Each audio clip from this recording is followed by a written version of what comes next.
Hai, what's up? Assalamualaikum warahmatullahi wabarakatuh. Salam cos. Oke, kembali lagi dengan saya Kang Z ya.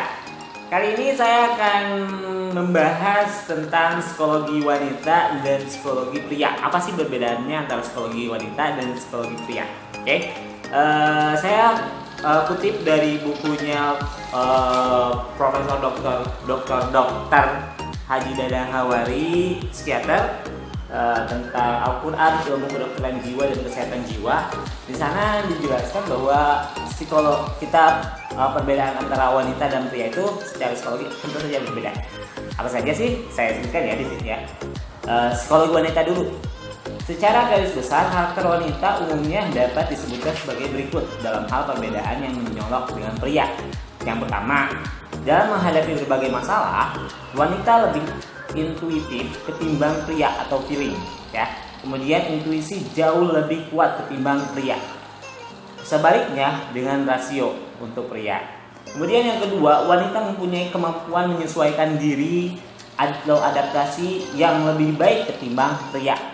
Kemudian yang ketiga, dalam hal pengertian cinta, wanita lebih menitik beratkan pada sisi psikologis atau segi psikologisnya, sedangkan pria lebih pada segi biologis.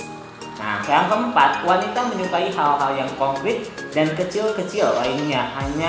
Halnya dengan pria lebih menyukai hal-hal yang abstrak dan global sifatnya. Oke, nah, nanti kita akan lihat kesimpulannya ya. Oke, sedangkan psikologi pria, secara fisik pria memang berbeda dengan wanita. Demikian pula dari segi kejiwaannya. Beberapa hal berikut ini menunjukkan sifat-sifat yang ada pada pria umumnya. Yang pertama, keberadaan pria berdasarkan pikiran atau rasio yang terbentuk dari pengalaman dan bersifat berbuat. Ya, dalam kehidupannya pria lebih banyak berbuat dan bekerja. Seringkali rumahnya itu di luar, yaitu di tempat di mana ia bekerja. Berbagai permasalahan kehidupan ia berpegang pada prinsip-prinsip yang rasional ketimbang emosional. Kemudian, oleh karena itu, seringkali kritik yang dilontarkan ialah bahwa pria kurang mempunyai perasaan. Kemudian yang keduanya, walaupun pria mempunyai perasaan, maka perasaan itu merupakan fungsi penolong bagi perbuatan-perbuatan rasionalnya. Kemudian yang ketiga, dalam hal iri hati, pada pria kurang ketimbang pada wanita ya.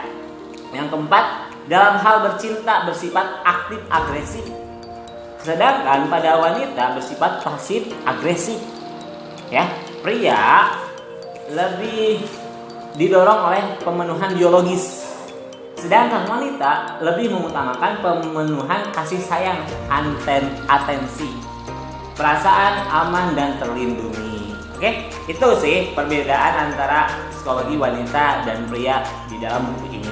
Memang seperti itu.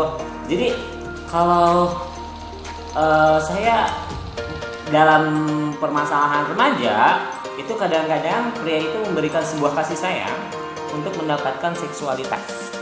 Karena perempuan itu memberikan seksualitas untuk mendapatkan kasih sayang. Hah? Ini salah dilakukan oleh pacaran pada saat pacaran. Dan kalau pada saat proses pacaran, nantinya si wanita jadi korban. Kenapa? Karena kalau udah dapet ya pria rata-rata ninggalin kayak gitu kan. Karena dia memakainya rasional. Seharusnya lakukan ini itu kalau udah nikah. Ya, aneh karena ini adalah setan. Ya, di sini kan karena berdasarkan Al-Quran juga, setan akan menggoda wanita supaya kamu berilah dia seksualitas, nanti dia akan lebih sayang sama kamu. Nauzubillah min dzalik ya. Sedangkan pria juga, cobalah kamu kasih perhatian, nanti si cewek itu bakal ngasih seks. Seperti itu. Ini yang terjadi pada sekarang, anak-anak remaja zaman sekarang. Anehnya, kalau udah nikah, yang biasanya wanita itu siap untuk memberikan biologis kepada laki-laki malah nggak mau. Sebaliknya juga pria jadi kurang perhatian sama wanitanya. Ini setan juga yang ngegoda. Pada saat pacaran mah kata-kata gombal, kemudian perhatian lebih, kasih bunga, kasih apa, ya. Sedangkan wanita juga ngegoda, gitu kan. Tapi pada saat udah nikah, ini yang terjadi, ya. Cobalah, makanya juga kenapa kok pacaran dilarang, gitu kan. Karena ini yang terjadi, digodanya sama setan, gitu kan. Tapi kalau misalnya, nah sekarang udah tahu nih, bagi teman-teman yang udah menikah, ini prinsipnya, bagaimana cara membahagiakan pasangannya masing-masing. Untuk pria, kasih perhatian lebih. Untuk wanita, kasih biologis, ya, karena pria butuh itu, ya. Kemudian untuk yang masih pacaran, hindari yang kayak gitu, atau yang belum nikah. Karena kalau wanita udah ngasih, pria ninggalin. Kebanyakan kayak gitu, ya. Karena berpikirnya secara akal, wanita itu dengan perasaan, ya. Jadi kalau pria udah mulai berkata-kata gombal, itu lagi pengen. Ya, untuk yang mau ini, soalnya kan kalau yang udah nikah, kalau udah nolak ya permintaan seorang suaminya, itu dosa loh. Ya. Tapi kalau misalnya yang lagi pacaran, itu justru yang laki-laki yang dosa, minta yang haram. Ya, seperti itu. Inilah. Jadi teman-teman, ini memang kita sama-sama introspeksi diri. Saya juga sambil introspeksi diri. Bukan berarti kita juga karena pria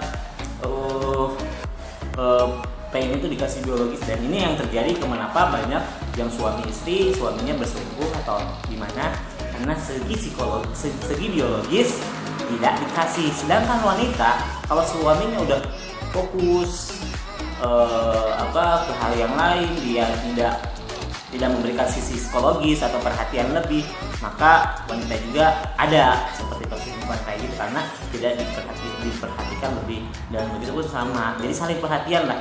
Kalau wanita lebih kasih sisi psikologisnya, kalau laki-laki biologisnya. Oke? Gitu. Dan untuk teman-teman yang masih belum nikah, saya harap jaga harga diri teman-teman, baik pria baik wanita, gitu kan. Kalau yang pria jangan tok-tokan masih ini harta ataupun yang lainnya, gitu kan. Begitu pun sama wanita, biasa aja, ya. Oke? Mungkin itu saja yang bisa saya sampaikan, kurang lebihnya mohon maaf. Wassalamualaikum warahmatullahi wabarakatuh. Salam cos.